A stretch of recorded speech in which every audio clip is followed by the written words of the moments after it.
Assalamualaikum.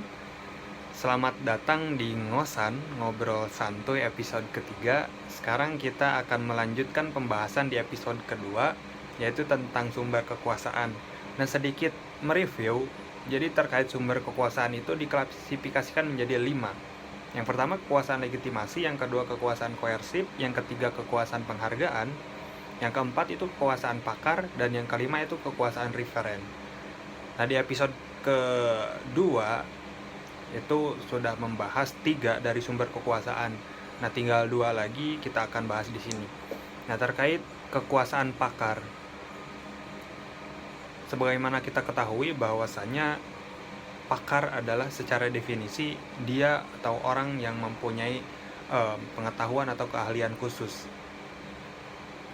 Nah, cenderung apabila kita mempunyai kekuasaan pakar, ini tuh sifatnya sempit dikarenakan ya katakanlah ibaratnya gitu ya, dalam suatu organisasi itu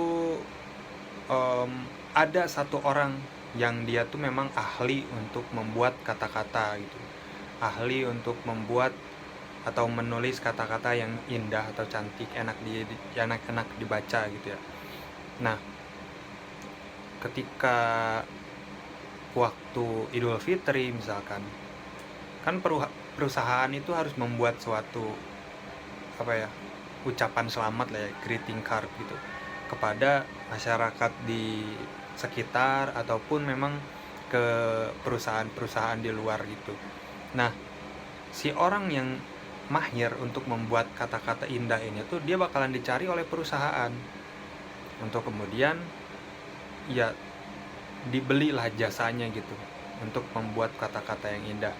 Nah, hari ini kan dikarenakan ada harus teknologi yang canggih gitu ya. Nah, orang yang bisa membuat kata-kata indah ini menjadi nggak terlalu berguna karena orang-orang bisa mencari kata-kata yang indah di Google gitu. Tinggal buka handphonenya, smartphone-nya, searching kata-kata indah untuk greeting card misalkan, kan langsung dapet gitu. Nah, maka di sini sifatnya sempit sekali apabila kekuasaan itu kita hanya didapat melalui kekuasaan pakar.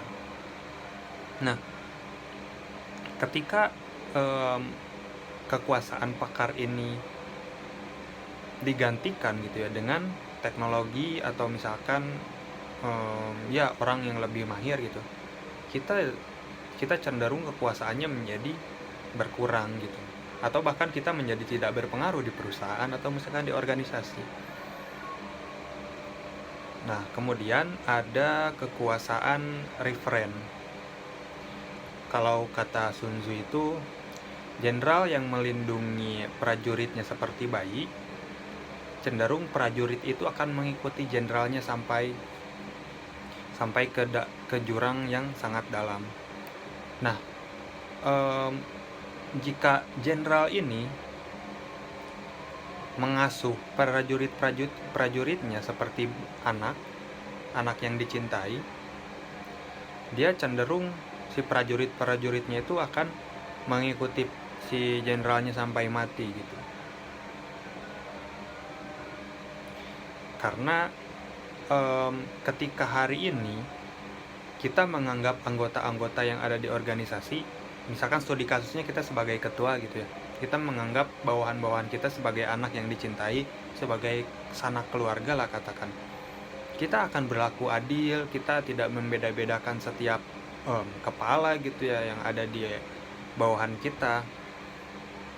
Nah, kemudian apabila kita memberikan feedback yang positif kepada mereka atas kinerja mereka, maka mereka pun akan memberikan feedback yang positif juga ke kita gitu, atas perlakuan kita sebagai atasan kepada mereka sebagai anggota-anggota atau bawahan.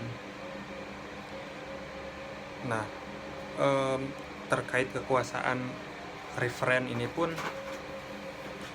bisa dibilang sebagai kedekatan gitu ya.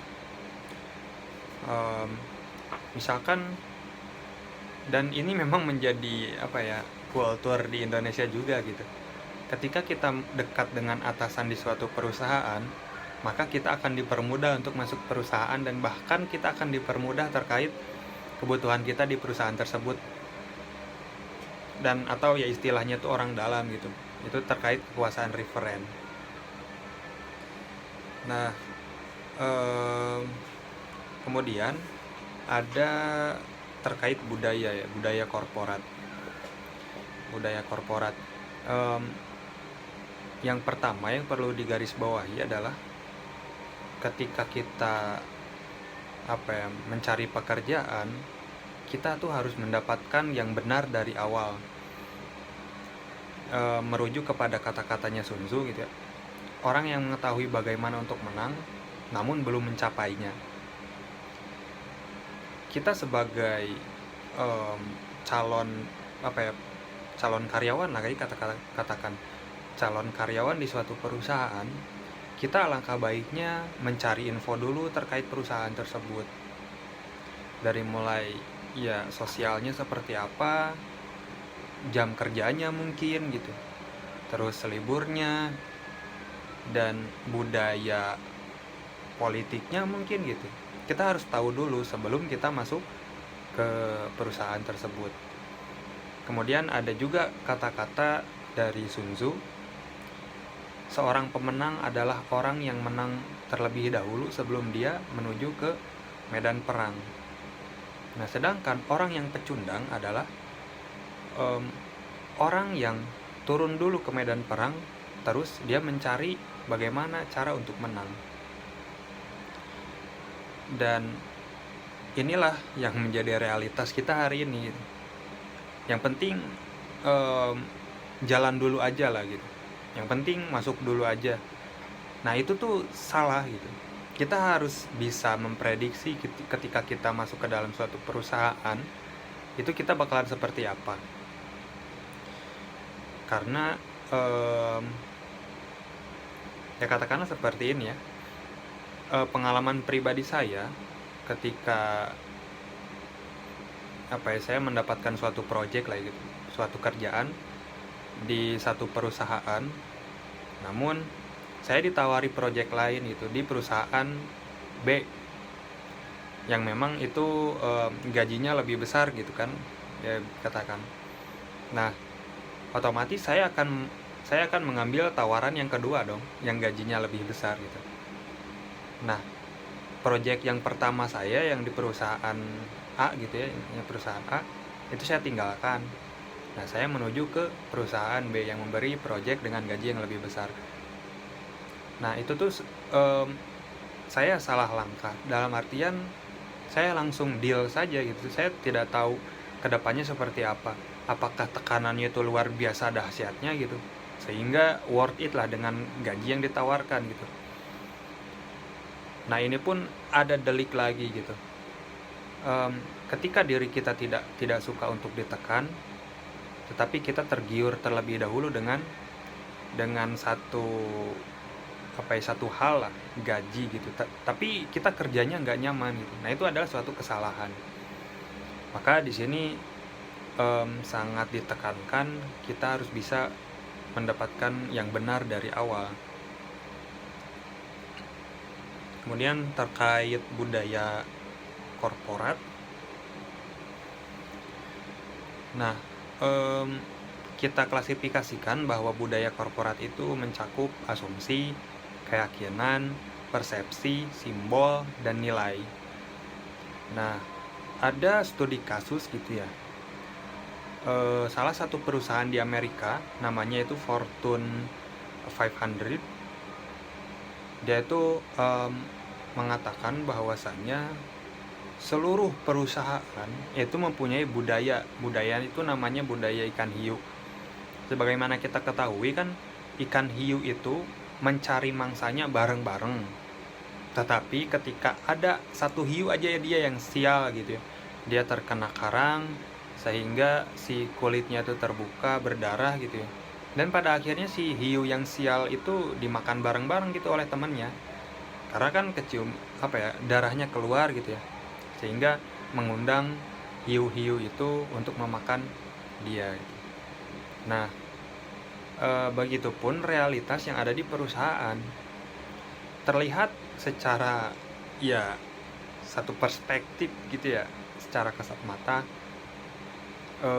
orang-orang yang ada di perusahaan itu kelihatannya kok apik-apik aja, kelihatannya tuh nggak apa ya, nggak kelihatan lah kompetisinya, cenderung satu tujuan gitu. Tetapi apabila ada yang apa ya, sedang sial gitu, mengeluarkan aibnya atau kejelekannya kelihatan, nah teman-temannya itu cenderung ngomporin itu kan supaya ya dia dapat tangga untuk promosi, misalkan tangga untuk naik level, kan seperti itu budaya ikan hiu. Nah tetapi ada lagi tuh budaya lain oleh Hewlett Packard. Jadi dulu itu ada iklan ya semacam poster gitu ditempel di satu dinding. Itu tuh open recruitment-nya si perusahaan Hewlett Packard atau HP gitu yang kita kenal hari ini. Nah di poster itu tuh ada gambar ikan lumba-lumba. Nah kan orang-orang tuh apa ya, kalau misalkan dia udah terbiasa di perusahaan, dia bakal mengkorelasikan dengan ini kan, yang budaya ikan hiu itu. Tetapi ini beda, ikan hiu sama ikan lumba-lumba gitu. Nah, ikan lumba-lumba itu kan cenderung penyayang gitu kan, cenderung saling menjaga satu sama lain, nggak ada yang saling apa ya, memberikan kerugian gitu ya kepada teman sesama lumba-lumbanya. Dan ini pun memang diaktualisasikan oleh si HP-nya sendiri. Dia secara nggak langsung, secara tersirat, dia memberikan informasi bahwa budaya korporat yang ada di HP itu budaya ikan lumba-lumba, bukan budaya ikan hiu.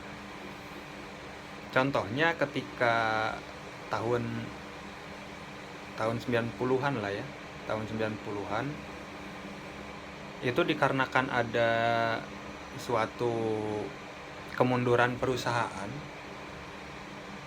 si HP ini tuh membuat suatu kebijakan yang memotong gaji tiap pekerjanya itu 10% ketika si waktu kerjanya setiap karyawan di sana itu berkurang 10%.